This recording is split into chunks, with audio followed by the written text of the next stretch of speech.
American साम्राज्यवाद मुर्दाबाद। अमेरिकी दादागिरी बन्द गर। संयुक्त विद्यार्थी आन्दोलन जिन्दाबाद। अमेरिकाले सम्झिनुपर्छ, ऊ जहाँ जहाँ छ उसले त्यहाँ हिंसा र अशान्ति बाहेक केही पनि मचाएको छैन। नेपाली जनता पनि भियतनामी जनता हुन तयार छन्, भेनेजुएलाका जनता पनि भियतनामी जनता हुन तयार छन् र अमेरिकालाई उसको थाक थलोबाट, उसका एम्बेसीहरूबाट ढोक्रे ढाक लगाएर निकाल्न तयार छन्। हामी त्यो संकल्प गर्न यहाँ आएका छौँ। बन्द कोटाबाट विद्यार्थी आन्दोलनले कार्यक्रम गर्दाखेरि भनिराखेका छन् नेपालको चिन्ता छैन, अमेरिका भेनेजुएलाको चिन्ता गरिराखेका छन्। हामी तिनीहरूलाई चुनौती दिन चाहन्छौँ सडकबाट।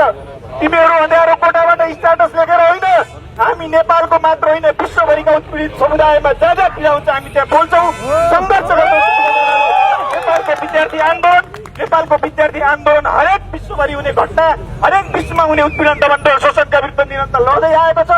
हामीले देख्यौँ धेरै समय अगाडिदेखि अमेरिकी साम्राज्यवादले साना साना देशहरूमा, कमजोर देशहरूमा र प्राकृतिक स्रोत सम्पदाहरू भएका देशहरूमा आफ्नो युद्ध मचाउँदै आएको छ। थुप्रै देशका उदाहरणहरू हामीले देखेका छौँ। पछिल्लो उदाहरण भेनेजुएला बनेको छ। हिजो मात्र यो दुःखद घटना घटेको छ। भेनेजुएलामाथि अमेरिकाले चाहिँ जुन प्रकारले युद्ध मचाएको छ, यसको विरोध विश्वभरिबाट भइराखेको छ।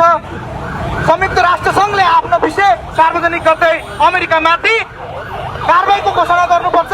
अमेरिकाको यो युद्धको विरुद्धमा अमेरिकी साम्राज्यवादले जसरी तपाईँको चाहिँ भेनेजुएला स्वाधीन देशमाथि आक्रमण गरेको छ, त्यसको हामी घोर निन्दा र भर्त्सना गर्दछौँ। उसले तपाईँको अमेरिकन बिलिनियरहरूलाई पोस्नको निम्ति अमेरिकाका तेलका कम्पनीहरूलाई चाहिँ तपाईँको संसारको साधन स्रोत उनको हातमा लिने गरी जसरी अगाडि गिद्दै दृष्टि राखिरहेको छ, जसरी सैनिक कारबाही गरिरहेको छ, त्यसको हामी फेरि पनि घोर भर्त्सना गर्दछौँ र साम्राज्यवाद अन्त्य हुनेछ। डोनाल्ड ट्रम्प समक्ष पुग्ने गरी एउटा कुरा अनुरोध गर्न चाहन्छौँ।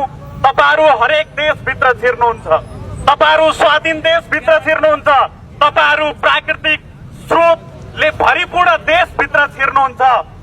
सिंह बनेर छिर्नुहुन्छ, हात्ती बनेर निक्लिनुहुन्छ। तपाईहरूको यो विशेषता